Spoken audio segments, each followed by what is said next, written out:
Hello everybody, welcome to Amakhosi channel. This is your like, comment, subscribe, guys. Welcome back.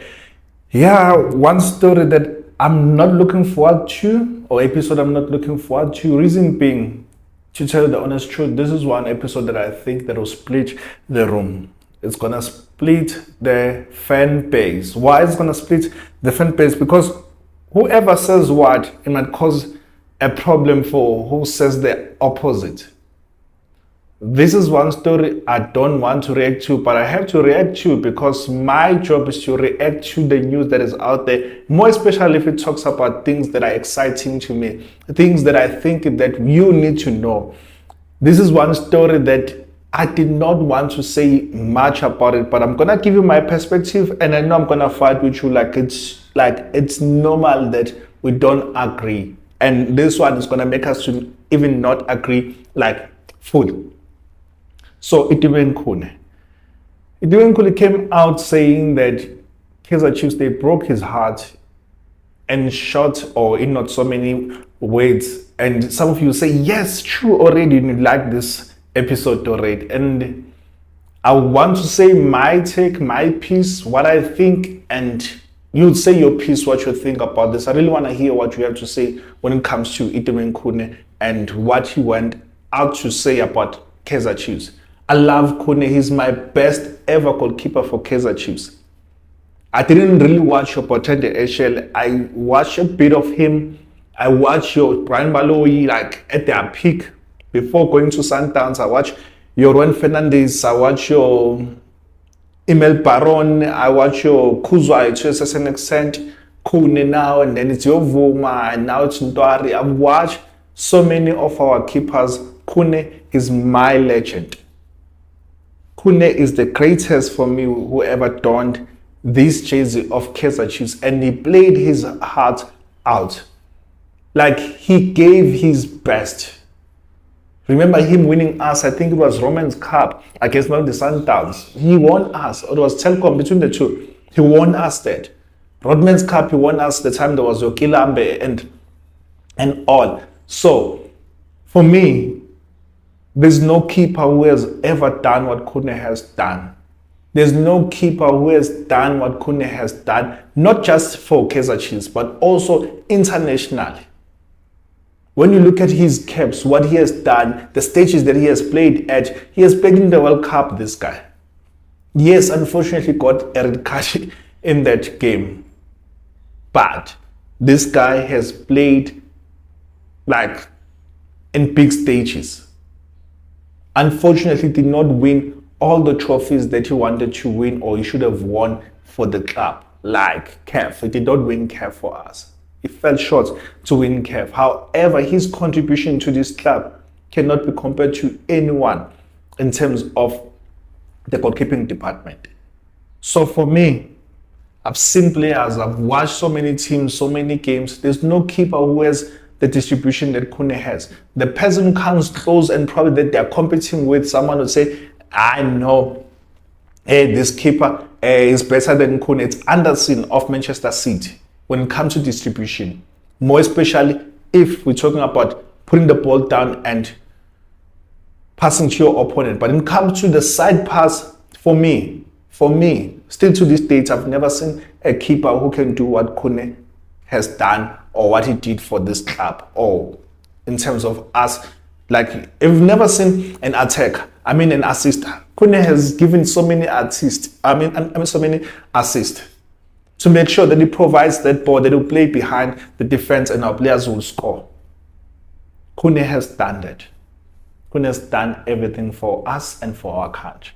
So I miss him. Like, I really miss him. I really miss Khune, and I don't know if there will ever be any keeper who take that position for him, from him, who can play the way that he played, who can contribute the way that he contributed.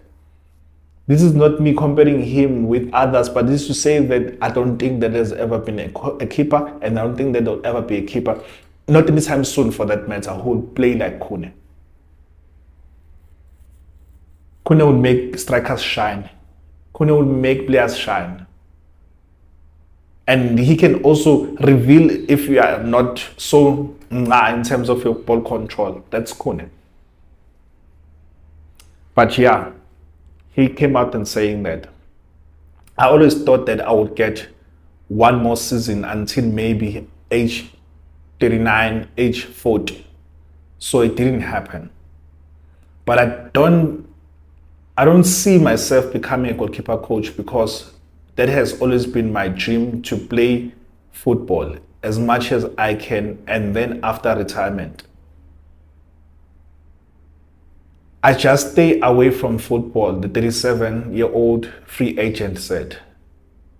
But I know that I have to share my experience, my expertise, and I share my skills with the current and the future goalkeepers of the country. But I'm still young to be a goalkeeper coach. I'm still young and I don't see it coming this early. I didn't see it coming this early. But like I said, I'm gonna need some time just to stay away from thinking about it too much and focus on my job at hand. I'm busy with Top Bet.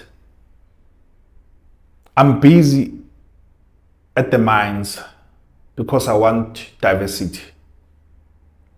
We all aspire to be something in the future, and I knew that I wouldn't be a footballer forever, but I always set my target to be at 40.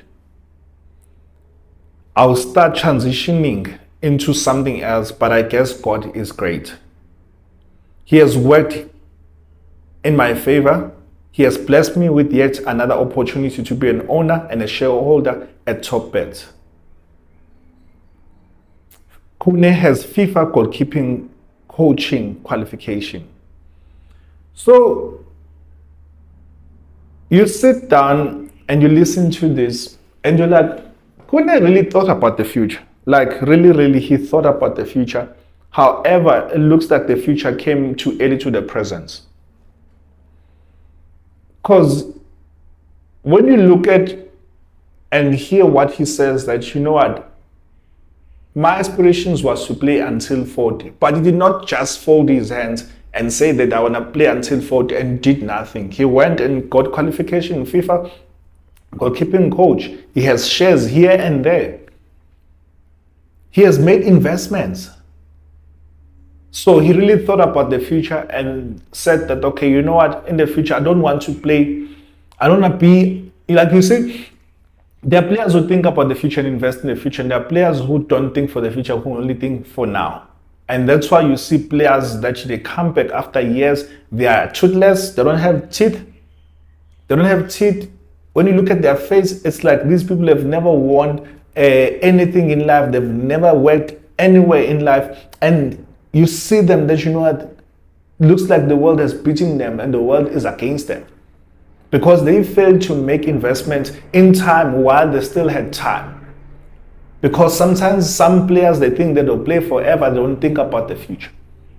You see, it's like you opening a trust fund for your boy and say that, you know what, or your son or your daughter, saying that, you know what, I want them by the time that they reach this age that they don't have to worry about their future. Yes, even you can feel it for now, putting away that 500, that 1,000 rand, that 5,000 aside, but in the near future, you won't feel it because this money will accumulate interest. So it's you thinking ahead. Khune also thought ahead and invested in many plans for ahead in the future, you'd say. So he says that I wasn't ready to quit football. So I'm staying away from football because I see that there's a sore or there's a wound that is not bandaged, that is not dealt with. So therefore, let me stay away from soccer for now because I am healing. And we should allow him that space to heal. And don't judge him for making a decision to stay away from soccer in the sense of like playing or wanting to play for another team. Don't judge him, and don't even judge the management for saying that, you know what, Khune, here's a position, you are not in the plans, or we are not seeing you as a playing member or personnel. So here's a contract for you to be a goalkeeper coach. You say, but Khune, you have been Some would say that, Khune, but you are being immature about this. Some would say that you are ungrateful. No, I don't think so. I really don't think so. I really don't think so. Management, they made the right decision. Khune is making a right decision by staying away from soccer. No one is wrong according to me. Why I'm saying the management is not wrong, because you look at how much Khune is making, for example. He was rumored to be getting close to 480,000 a month. He was rumored. And then you like, okay, we want to cut the wage bill because at the same time, we want to have more quality, experienced players. So meaning what? That they'll be paid close to, say, 250, whatever, 300,000, for example, a month. And then you're like, okay, but what's the point of us trying to have so many contracts of players who are getting paid so much, but there's not enough money coming in anymore because we're not winning? Yes, sponsors are still there, but we are really not winning that much. So how then do you make sure that we cut the salaries so that at least we have like a cap around the salaries? So therefore, you know what, let's sacrifice. Let's not offer Khune contract because Khune will not play all the games. So let's go and get a keeper, for example, and pay him close to 200, for example. I don't know how much Ndwara is making. So that we all cut the cost. I'll expand on that probably in the near future. But in any case, what I'm saying is that don't blame the management, don't blame Khune for what he's doing. Him taking time off the pitch. So, I want to hear your thoughts. I really want to hear your thoughts. Like, what do you think about this article? Do you think management did Khune bad? Do you think Khune was immature in how he dealt with things? Do you think that he should go and play for another team? What do you think? I'm out. FC Amakhosi fan channel. Sunday here. Love you. Cheers.